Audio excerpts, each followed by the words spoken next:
So, my name's Alyssa, and this is my first ever YouTube video. And I'm sorry if you could see a glare in my glasses, it's because my window is right there.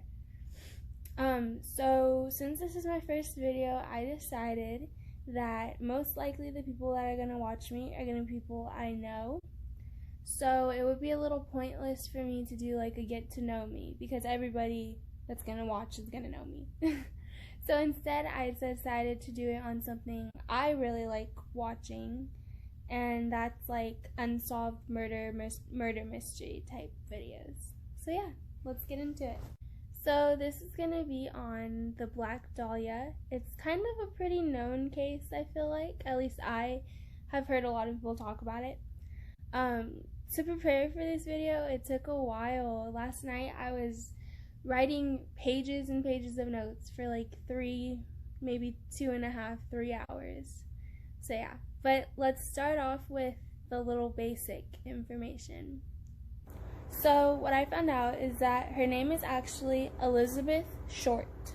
The Black Dahlia was her nickname, obviously, and it was created because a group of male customers from a drugstore, a local drugstore, was calling her that in reference to the April 1946 film, The Blue Dahlia, which was about like a murder mystery similar to hers actually, but it was a movie, not a, like, I don't think it was based on a real story, but I could be wrong.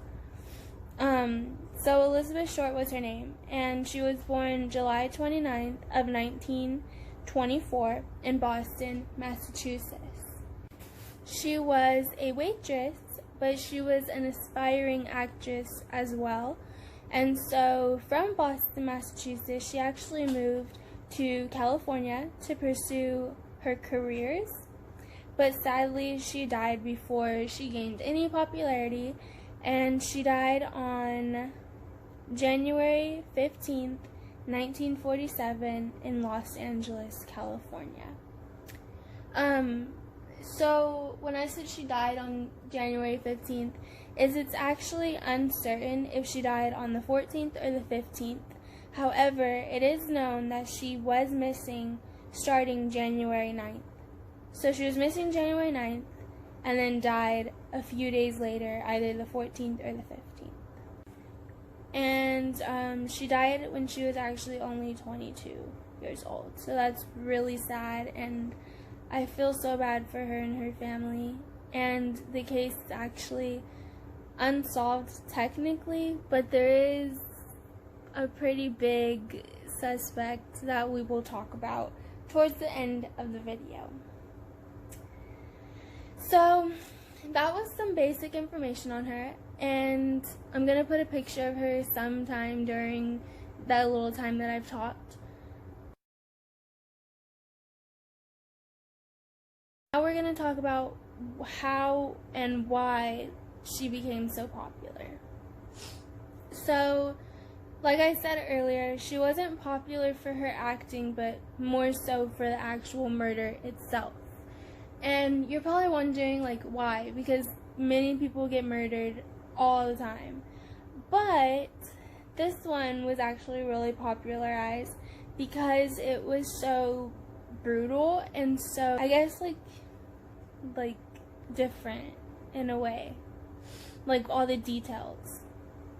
So, some examples for that is when the woman who found her, she was actually fully nude, and her body parts were cut up. She was cut in half, and the woman who found her thought she was a mannequin that had like broken half, but you know, it actually turned out to be her, and she was all cut up, and it's just really a gruesome scene. When I was looking at the autopsy, it showed like some pictures, which I'm not going to show obviously, but it was really, really disturbing to see.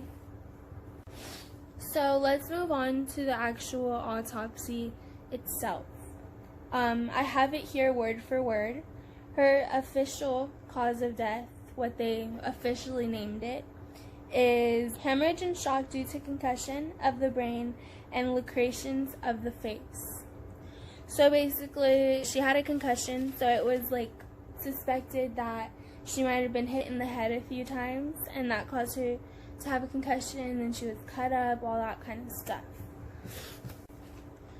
So the reason that this has gone like unknown of who did it is because when this happened, everybody was coming forward and saying they did it, they did it, they did it. But nobody ever checked out because it was most likely they were saying it just for popularity.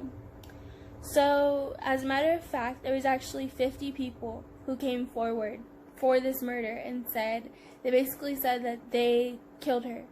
And when the cops did like tests or like had them explain the crimes, nobody ever checked out enough to be the murderer.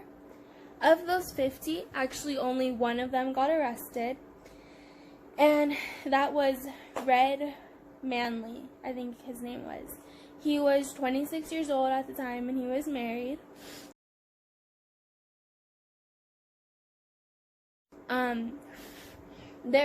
There was like a few different pieces as to why they thought it was him. However, he passed every single lie detector test they did on him, and they did multiple, and he passed every single one, so he was later released and checked out that he didn't do it. However, there was one suspect that people, even still today, think who did it, and that was the doctor or physician, whatever, George Hill Hoddle Jr. He was a very well-known suspect in the murder, and we're going to talk a little bit as to like the evidence against him, as to why, all that kind of stuff.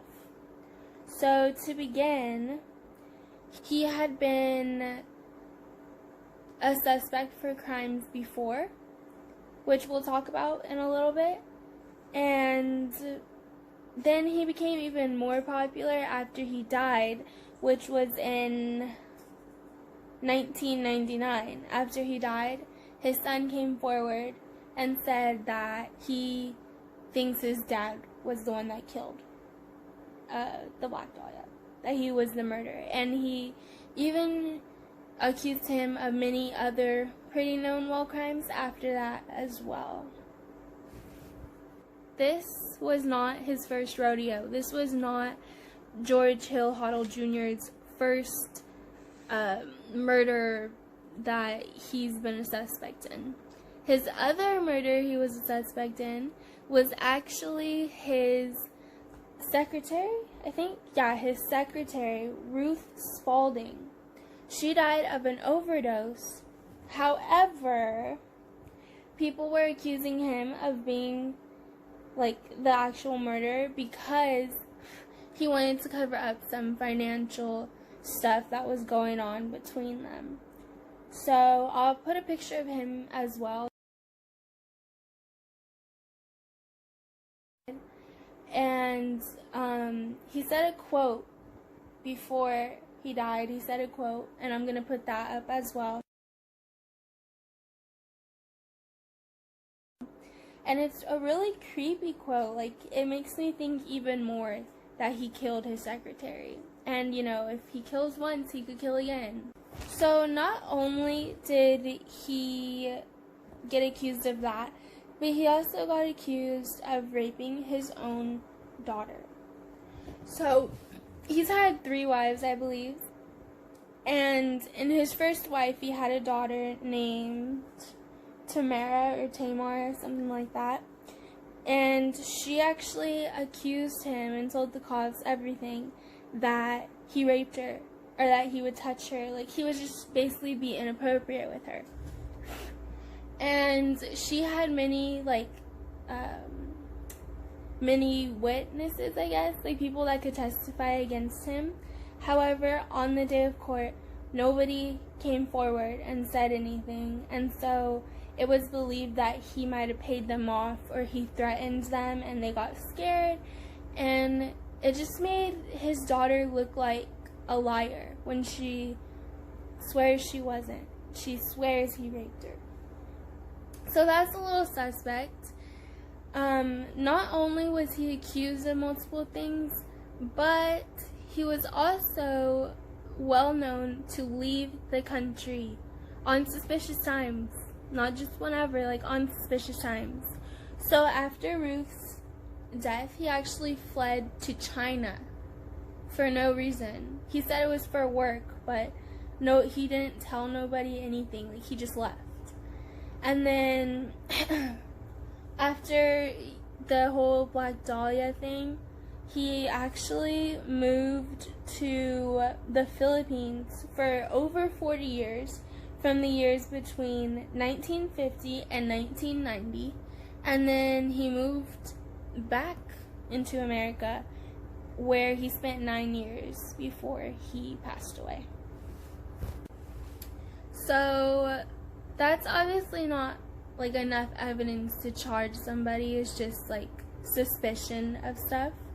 But the cops also believed that because the Black Dahlia was cut everywhere and the way she was cut, that they think that it had to be somebody with a surgical history. And he's obviously a doctor. You know, he had some experience in it. Also, I don't know if this part's true. I can't find it anywhere, but I was reading an article about it, and somebody in the comments said that they heard that he told Elizabeth Short, "I'll see you in 3 days. I have a present for you." And that was the day that she died. So that's a little suspect too. His son became a police detective, and he wanted to clear his father's innocence. However, after researching and digging to get his father's name cleared, he actually found more evidence against him than he did for him. So it's the next day. That's why I'm wearing different clothes, and it's a little bit brighter outside. And yesterday I did a little bit more than half the video, but then it got a little bit late on me, so I decided just to stop it, and I figured I could just finish it up today. So yeah, let's just start where we stopped. George Hillhuddle Jr.'s son became a LAPD detective. And I know I talked about this a little bit earlier in the video, but he basically wanted to clear his father's name. And he was finding a bunch of evidence. He was going to try and find a bunch of evidence that would point somebody else as a suspect other than his father.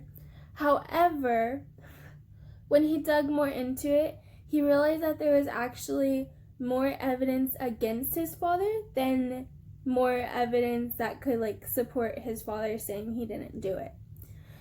So he came out publicly and said he does believe that his dad was the killer, and not only that, but he believes that his dad committed other crimes as well.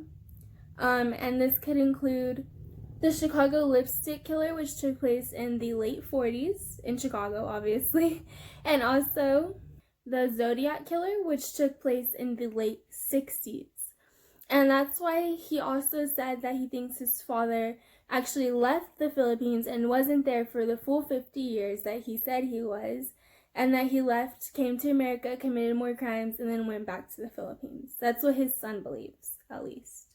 And I mean, there's no way to prove it now, obviously, so that's kind of sad, because if, he did murder all these people and committed all these crimes, then he's not going to be charged for anything because he is dead now. So yeah, that's really sad to hear, because the family didn't get justice, and that's never right.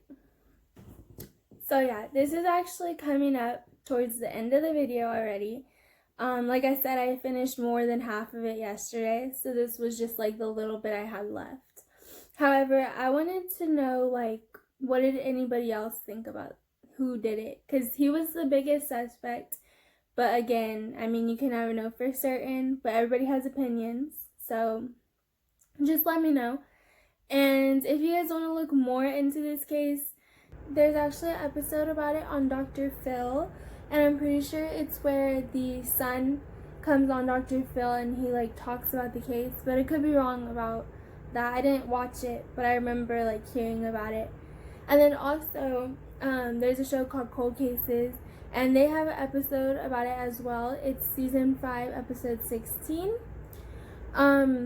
Like I said, it's like a bunch of different videos on YouTube about it, and there's probably even a few documentaries about it because it was pretty well known. So yeah. So you guys could look more into it if you want to, because I just kind of went over the basic information. So this is the end of the video. So you guys might be wondering, like, what's my channel gonna consist of? What's it gonna be about? And I'm not totally sure yet, I'm gonna be honest. Like, there's a lot of stuff that I'm interested in talking about. So I think just whatever I feel like for now, I'll just make videos about that. And then once I start like getting more in the groove of things, then you know, I'll obviously have like a favorite type of video to make. So then we'll just go from there. But yeah, thanks for watching, and I don't know when my next video is gonna be, so stay tuned.